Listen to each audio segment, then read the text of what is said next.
Bismillahirrahmanirrahim. Assalamualaikum warahmatullahi wabarakatuh.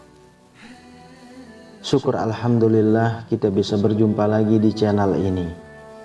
Sholawat dan salam selalu dan tetap tercurahkan kepada junjungan kita Nabi besar Muhammad sallallahu alaihi wasallam. Allahumma sholli ala sayyidina Muhammad wa ala ali sayyidina Muhammad. Harapan dan doa saya semoga saudaraku semuanya selalu diberikan kesehatan, dilapangkan rezekinya, diampuni dosa-dosanya, dan dipanjangkan umurnya. Amin ya rabbal alamin. Sahabat beriman yang dirahmati Allah, alangkah indahnya jika kita mendapatkan doa dari para malaikat. Jangankan malaikat, mendapatkan doa dari orang tua dan guru saja sudah membuat kita senang. Namun bagaimana jika malaikat itu justru mendoakan keburukan untuk kita? Na'udzubillah. Jika malaikat sudah mendoakan keburukan untuk kita, itu artinya musibah besar datang menimpa. Adakah dalam kehidupan ini orang yang didoakan keburukan oleh para malaikat? Siapakah mereka? Mereka adalah orang-orang yang pelit alias bakhil. Mereka yang diberi harta berlimpah tapi sangat pelit untuk berinfak, sebab mereka merasa hartanya ia peroleh dari jerih payahnya bekerja. Padahal berinfak adalah perintah Allah Subhanahu wa ta'ala kepada setiap muslim untuk membuktikan rasa syukur dan pedulinya kepada sesama kaum muslimin yang lemah. Selain itu, infak yang dikeluarkan untuk kemaslahatan dalam syariat mulia ini, yaitu Islam. Bukti terima kasih dan cinta seorang hamba kepada Rabb-nya adalah dengan mengeluarkan infak.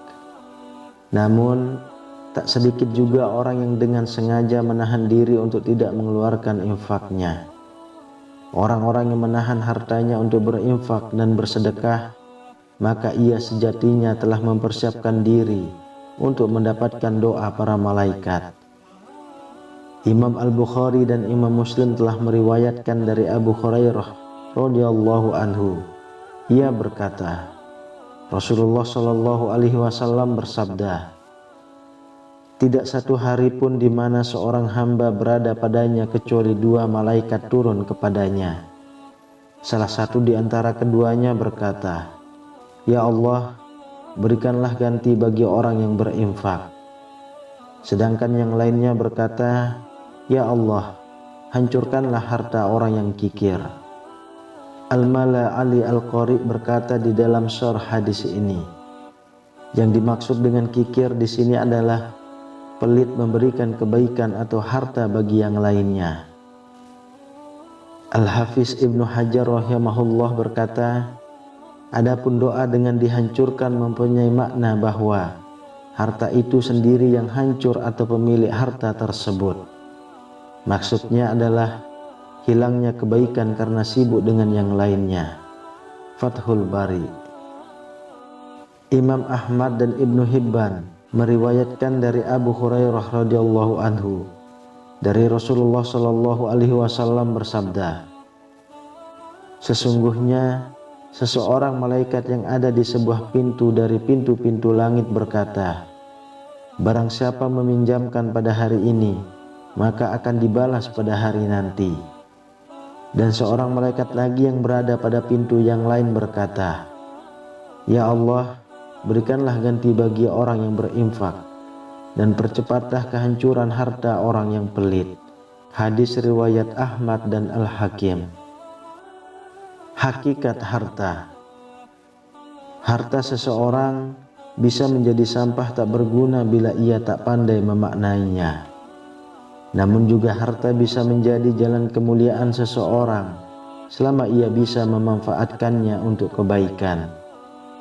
Jika mau disadari, harta adalah ujian yang Allah Subhanahu wa Ta'ala titipkan kepada setiap hamba yang Dia kehendaki.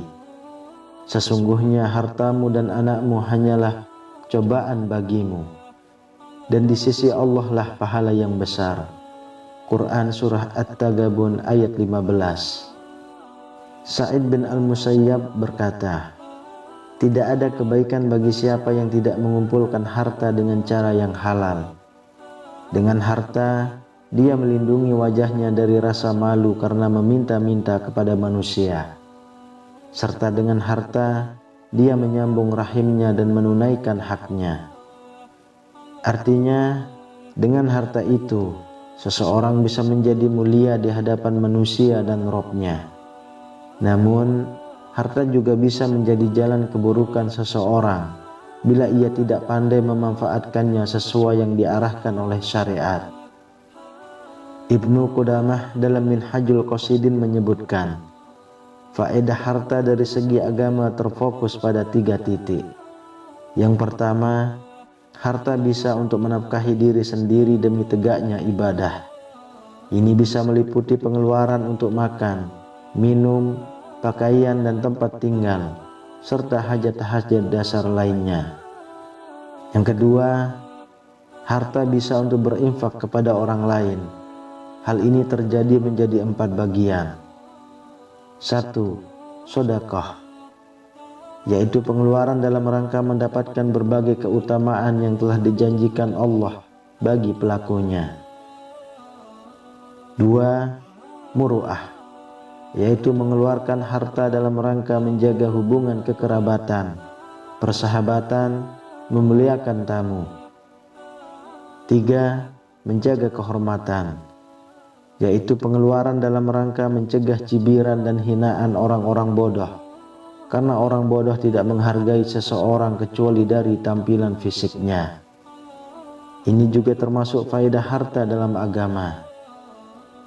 4. Sebagai upah, yaitu pengeluaran atas layanan dan bantuan orang lain dalam berbagai hajat hidupnya, yang seandainya semua dilakukan sendiri, niscaya waktu akan habis dan membuatnya tidak mampu meniti jalan akhirat dengan berfikir dan berzikir. Kemudian yang ketiga, pengeluaran untuk kemaslahatan orang banyak. Ini termasuk faedah harta dari sisi agama, yaitu seseorang mengeluarkan harta bukan untuk orang tertentu, tetapi untuk kemaslahatan orang banyak, seperti yang kita kenal dengan sedekah jariyah. Contoh membangun jembatan, jalan, madrasah, masjid dan berbagai sarana umum lainnya. Sahabat beriman yang dirahmati Allah, kita berharap semoga Allah Subhanahu wa Ta'ala mengirimkan malaikatnya untuk mendoakan kebaikan, bukan sebaliknya mengirimkan malaikat untuk mendoakan kehancuran harta kita. Semoga Allah Subhanahu wa Ta'ala menjadikan setiap harta yang kita miliki seberapapun jumlahnya penuh dengan keberkahan. Wallahu a'lam bishawab. Demikian yang bisa saya bagikan, semoga bermanfaat untuk kita semua. Assalamualaikum warahmatullahi wabarakatuh.